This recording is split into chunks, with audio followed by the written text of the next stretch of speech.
نحمده ونصلي على رسوله الكريم اما بعد فاعوذ بالله من الشيطان الرجيم بسم الله الرحمن الرحيم واطيعوا الله ورسوله ولا تنازعوا فتفشلوا وتذهب ريحكم واصبروا ان الله مع الصابرين صدق الله العظيم.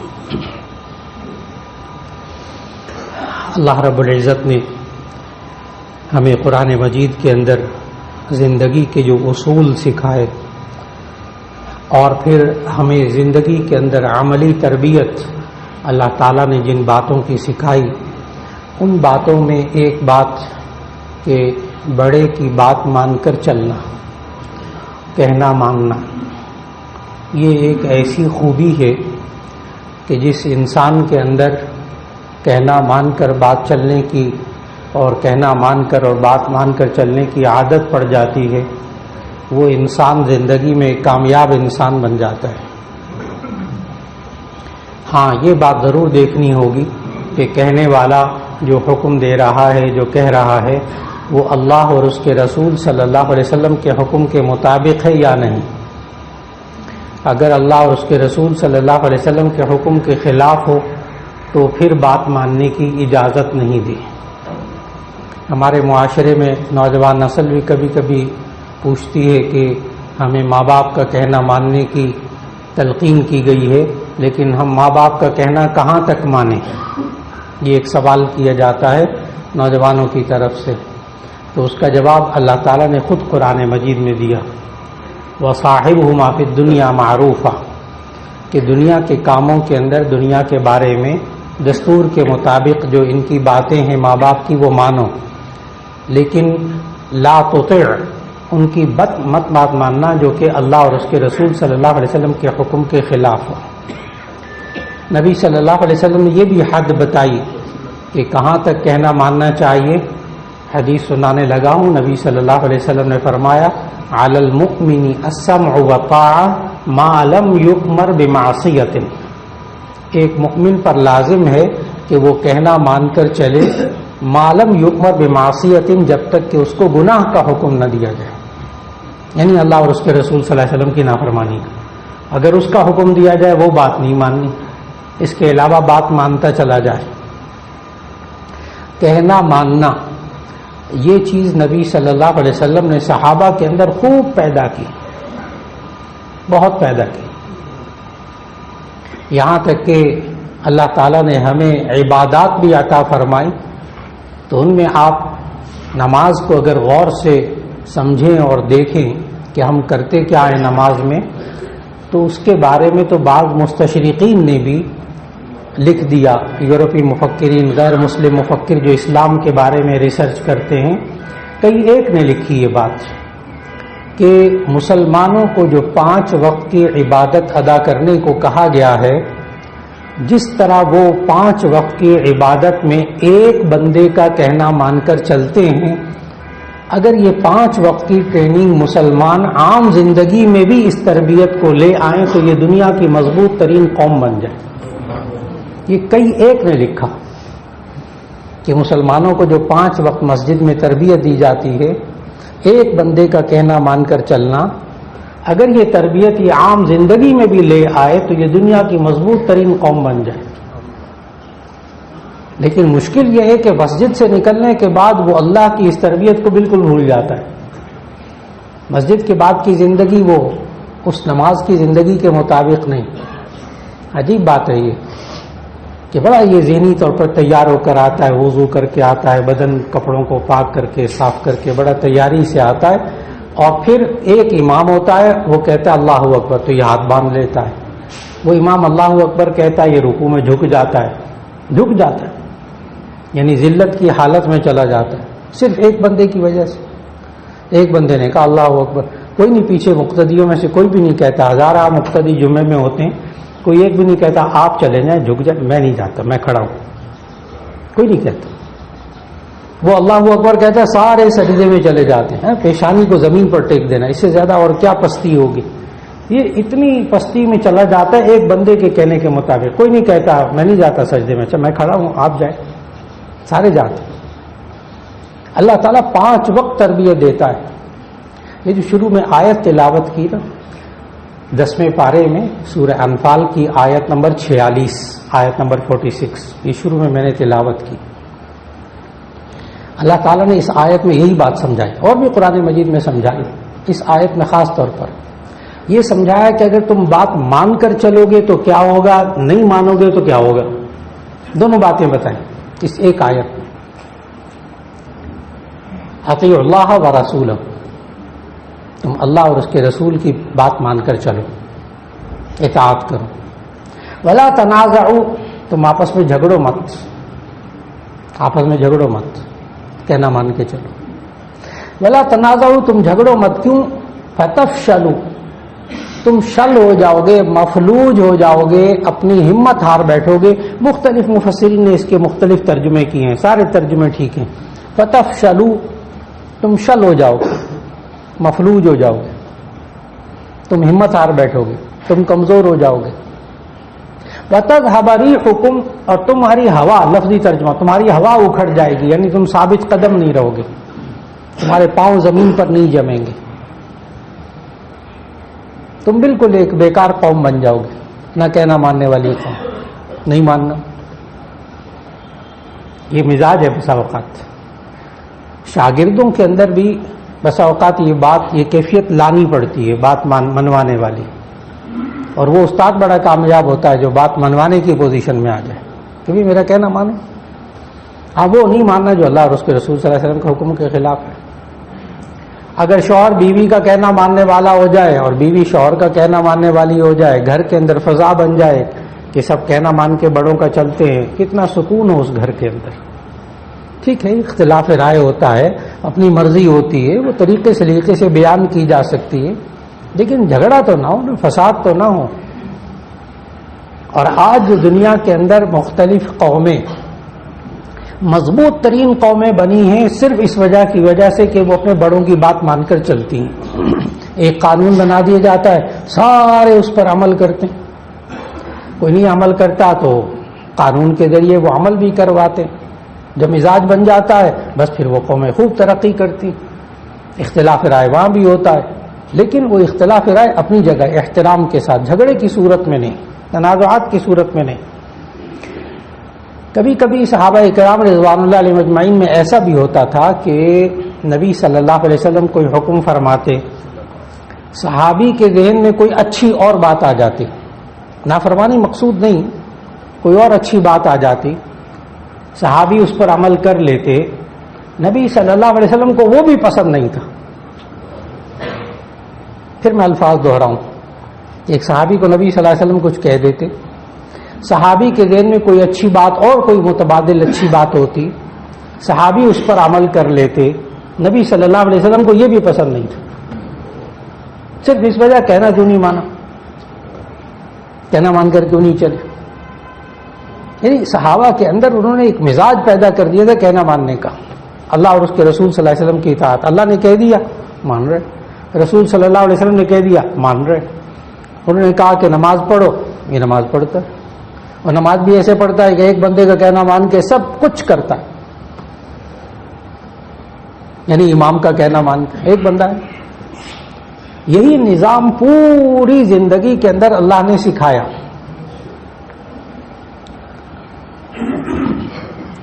ایک صحابی حضرت عبداللہ ابن رواحہ رضی اللہ تعالیٰ عنہ, بہت عظیم صحابی, شاعر بھی ہے, بہت بڑے صحابی بھی ہیں. جامع ترمذی کی حدیث سنانے لگا ہوں کہ باب الجمعہ کتاب الصلاۃ کے اندر یہ حدیث موجود کہ نبی صلی اللہ علیہ وسلم نے ایک دن پہلے حکم دیا کہ کل صبح آپ میں سے یہ والی جماعت روانہ ہو جائے فلاں جگہ, اور کل صبح پہنچ جائیں وہاں.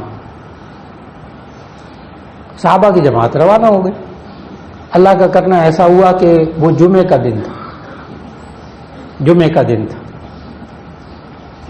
حضرت عبداللہ ابن رواحہ رضی اللہ تعالیٰ عنہ کہتے ہیں کہ میں نے سوچا کہ جہاں ان لوگوں نے جانا ہے نا وہ جگہ مجھے معلوم ہے, پہنچ جاؤں گا وہاں ان کے ساتھ. میں جمعے کی نماز مسجد نبوی میں نبی صلی اللہ علیہ وسلم کے پیچھے پڑھ لیتا ہوں, پھر جا کر ان کو جا کر ملاقات ہو جائے گی ان سے. اب آپ غور کیجئے گا, نبی صلی اللہ علیہ وسلم نے کہا تھا یہ جماعت صبح صبح افراد یہ فلاں جگہ پہ پہنچ جائے، اور ان کے عبداللہ بن رواحہ رضی اللہ تعالیٰ عنہ کے ذہن میں کتنی شاندار بات آئی. اب دیکھیں مسجد نبوی میں جمعہ پڑھنا اور پھر جمعے کی نماز اور پھر نبی صلی اللہ علیہ وسلم کے پیچھے جمعے کی نماز، کتنا عظیم کام. چنانچہ وہ حضرت عبداللہ بن رواحہ رضی اللہ تعالیٰ عنہ رک گئے. اب جب جمعے کی نماز پڑھی نبی صلی اللہ علیہ وسلم نے پڑھائی اور مڑ کر دیکھا تو عبداللہ بن رواحہ پہ نظر پڑ گئی. پوچھا عبداللہ بن رواحہ آپ نہیں گئے؟ آپ کو بھی بھیجا تھا وہاں. انہوں نے بھی وہی جواب دیا، یا رسول اللہ صلی اللہ علیہ وسلم میں چاہتا تھا کہ میں دل میں آرزو تھی کہ میں جمعے کی نماز بھی پڑھ لوں اور آپ کے پیچھے پھر میں وہاں جا کر ان سے مل جاؤں گا. اس پر نبی صلی اللہ علیہ وسلم نے ارشاد فرمایا لو انفقت ما فی الارض، اگر زمین میں جو کچھ ہے نا سب کچھ تو اللہ کے راہ میں خرچ کر دینا، پھر بھی ان لوگوں کے ثواب کو نہیں پہنچ سکتا جو میرا کہنا مان کے صبح چلے گئے.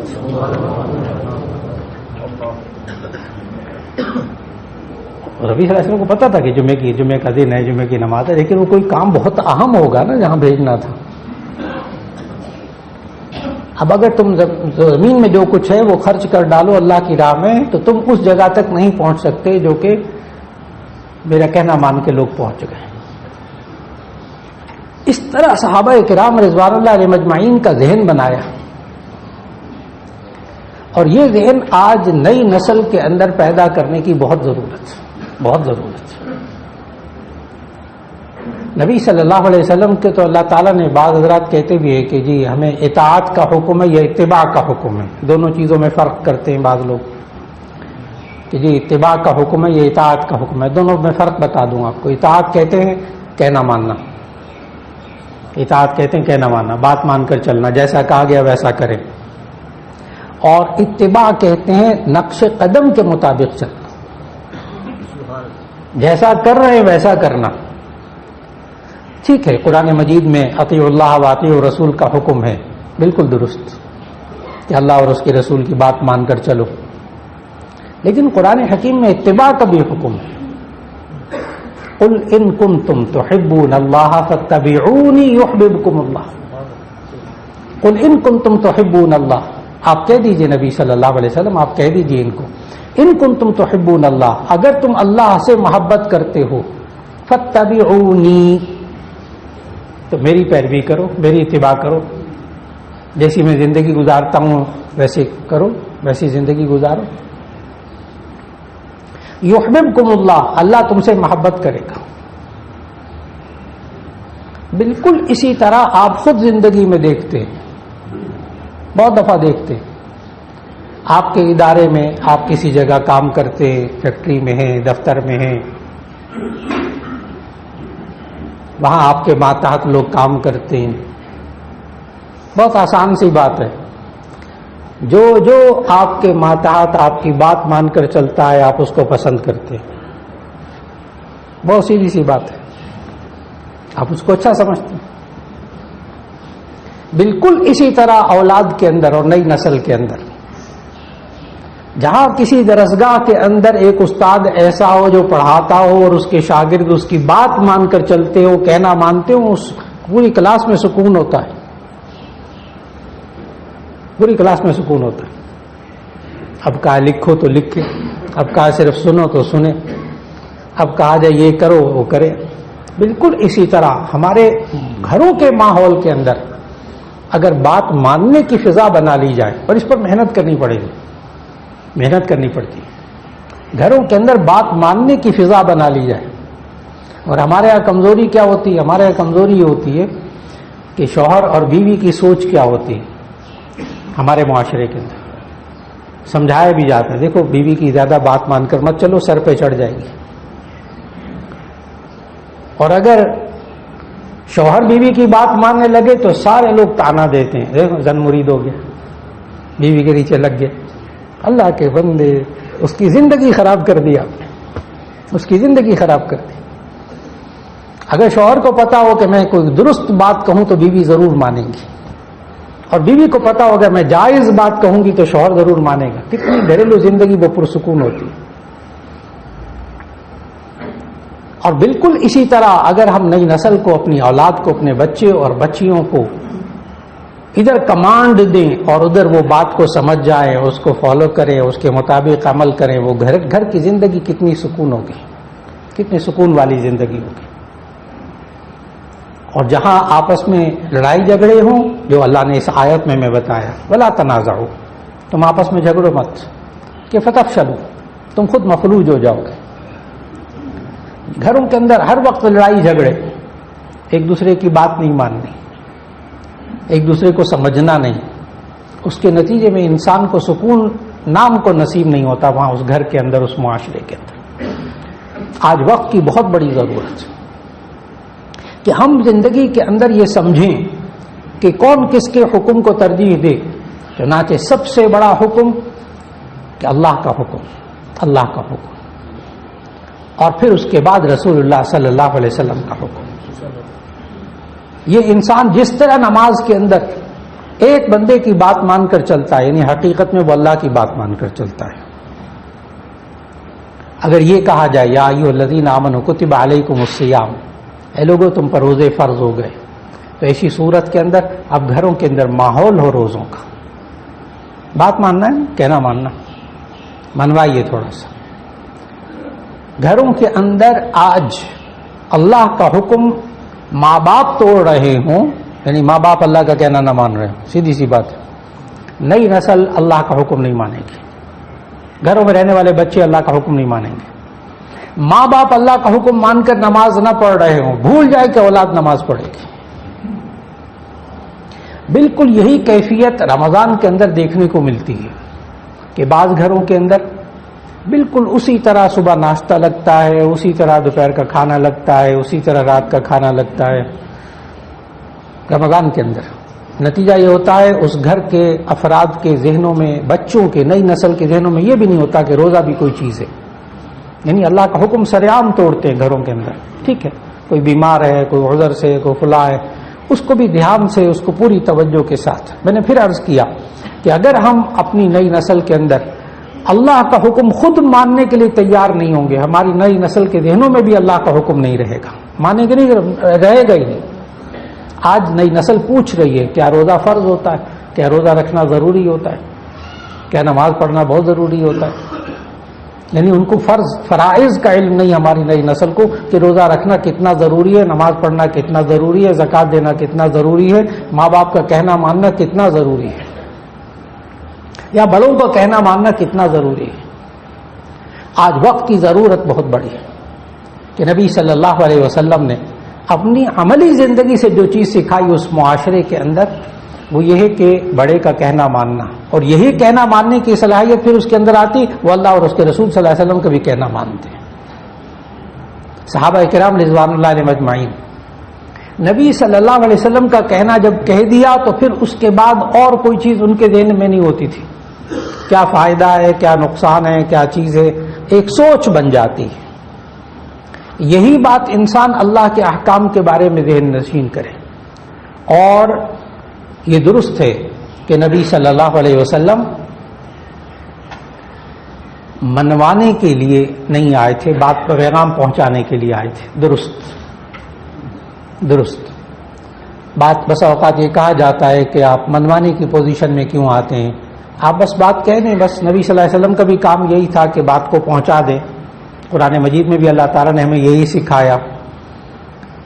یہ میں خاص سوال کا جواب دے رہا ہوں کہ ہم کہاں منوانے کی پوزیشن میں آئیں اور کہاں بات صرف کہہ دیں، اگلا مانے یا نہ مانے آپ سے نہیں پوچھا جائے گا. ان دو باتوں میں فرق عرض کرنے لگا ہوں. نبی صلی اللہ علیہ وسلم جب کفار کو تبلیغ کرتے تھے، دین کی دعوت دیتے تھے، اللہ کی توحید سمجھاتے تھے، نیک کام تلقین کرتے تھے، وہ نہیں کرتے تھے تو نبی صلی اللہ علیہ وسلم بہت فکر مند ہو جاتے تھے، بہت پریشان رہتے تھے. اللہ تعالیٰ نے قرآن مجید میں سمجھایا، اے نبی صلی اللہ علیہ وسلم آپ کا کام ہے صرف بات کو پہنچا دیں. اگر یہ نہیں مانیں گے، نہیں عمل کریں گے، نہیں ایمان لائیں گے تو ایسی صورت میں آپ سے قیامت کے دن نہیں پوچھا جائے گا یہ کیوں نہیں ایمان لائے. آپ اپنی جان کو مشقت میں مت ڈالیں. واضح الفاظ میں اللہ نے قرآن مجید میں سمجھایا, آپ اپنی جان کو مشقت میں نہ ڈالیں. آپ سے نہیں پوچھا, لا یسأل عما یفعل وهم یسألون, یہ جو کرتے ہیں آپ سے نہیں پوچھا جائے گا یہ کیوں نہیں انہوں نے ایمان لائے. ہاں آپ سے یہ پوچھا جائے گا آپ نے بات کو پہنچا دیا کہ نہیں پہنچا دیا. ایک طرف تو یہ کہ نبی صلی اللہ علیہ وسلم کا کام ہم کہاں تک کہیں اور اس کے بعد خاموش ہو جائے, اگلا عمل کرتا ہے ٹھیک, نہیں عمل کرتا تو بھی ٹھیک. ایک تو یہ والی پوزیشن, کہاں منوانے کی پوزیشن میں آنا پڑے گا اس کو اب سمجھنا ہے. نبی صلی اللہ علیہ وسلم نے فرمایا, الا کلکم راع وکلکم مسئول عن رعیتہ, آگاہ رہو تم میں سے ہر ایک نگہبان ہے اور تم سے اپنے ماتحتوں کے بارے میں پوچھا جائے گا. اب دیکھیے گا منوانے کی پوزیشن کہاں. پھر فرمایا کہ ایک شخص اپنے بچوں اور اپنے گھر کے بارے میں اس سے پوچھا جائے گا, اس کی بیوی بچوں کے بارے میں اس سے پوچھا جائے گا. والمرأة راعیۃ علی بیت زوجہا وولدہ, اور عورت اپنے شوہر کے مال پر اور اس کے گھر پر اور اس کے بچوں کے اوپر نگہبان ہے اور اس سے قیامت کے دن پوچھا جائے گا. اس پر محدثین نے لکھا کہ جب تک بچہ بالغ نہیں ہوتا اس وقت تک آپ نے اس سے منوانا ہے. جب تک بچہ بالغ نہیں ہوتا آپ نے اس سے منوانا ہے, اور جب بالغ ہو جائے تو ایسی صورت میں اب اس کے اوپر ذمہ داریاں آ گئی. اب آپ اس کو کہتے رہیں گے منوانے کے لیے ترغیب دیتے رہیں گے, لیکن بالغ بچے کے بارے میں آپ سے نہیں پوچھا جائے گا کہ اس نے روزہ رکھا یا نہیں, نماز پڑھی کہ نہیں. آپ سے یہ پوچھا جائے گا آپ نے اس کو تلقین کی کہ نہیں, آپ نے ماحول دیا کہ نہیں, آپ نے کہا کہ نہیں. بہت واضح الفاظ نبی صلی اللہ علیہ وسلم کے اس بارے میں جو سمجھائے گئے. بالکل اسی طرح جو بندہ جہاں بیٹھا ہے وہ اپنے ماتحتوں کے بارے میں کہ جی اب ہمارے اس ادارے کے اندر, ہمارے اس دفتر کے اندر جہاں میں بیٹھا ہوں وہاں کوئی شخص جھوٹ نہیں بولے گا. اب جھوٹ بولا جا رہا ہے, یہ پرواہ نہیں, اس کو منع بھی نہیں کر رہا. قیامت کے دن اس سے پوچھا جائے گا آپ نے روکا کیوں نہیں. خیانت ہو رہی ہے, بددیانتی ہو رہی ہے, دوسروں پر ظلم ہو رہا ہے, رشوت لی جا رہی ہے, یہ بالکل ٹچ سے مس نہیں ہوتا, بس ٹھیک ہے. ایسی صورت میں قیامت کے دن اس کی پکڑ ہوگی. اس نے کہا کیوں نہیں, روکا کیوں نہیں. اور روکنے کی بھی 3 سٹیجیں نبی صلی اللہ علیہ وسلم نے بتائیں. نمبر 1 کہ جب تم میں سے کوئی برائی دیکھے تو اسے اپنے زور بازو سے روکے. من رأى منکم منکرا فلیغیرہ بیدہ, جو کوئی تم میں سے برائی دیکھے اپنے زور بازو سے روکے. فإن لم يستطع فبلسانہ, اس کی طاقت نہ رکھے تو زبان سے روکے, زبان سے روک کے منوائے. فإن لم يستطع فبقلبہ, اگر اس کی بھی طاقت نہ رکھتا ہو تو دل میں کم از کم برا سمجھے. آج وقت کی بہت بڑی ضرورت کہ ہم اپنے معاشرے کے اندر رہتے ہوئے اپنے آپ کو اللہ اور اس کے رسول صلی اللہ علیہ وسلم کا کہنا ماننے والا بنائیں, اپنی اولاد کو اللہ اور اس کے رسول صلی اللہ علیہ وسلم کا کہنا ماننے والا بنائیں, بیوی شوہر, شوہر بیوی کے لیے کہنا ماننے والی فضا بنائیں, اور آپس میں لڑائی جھگڑے ختم کر کے انسان سکون کا ذریعہ بنائیں. اللہ رب العزت ہمیں سب سے پہلے تو اللہ اور اس کے رسول صلی اللہ علیہ وسلم کا کہنا ماننے کی عادت ڈالیں, اور پھر اس کے بعد معاشرے میں جہاں کہیں ہم رہتے ہیں وہاں نیکیوں کی تلقین اور برائیوں سے روکنے کا عمل جاری رکھیں, اور لوگوں کے اندر کہنا ماننے کی عادت ڈالنے کی کوشش کر لیں. وآخر دعوانا ان الحمد للہ رب العالمین.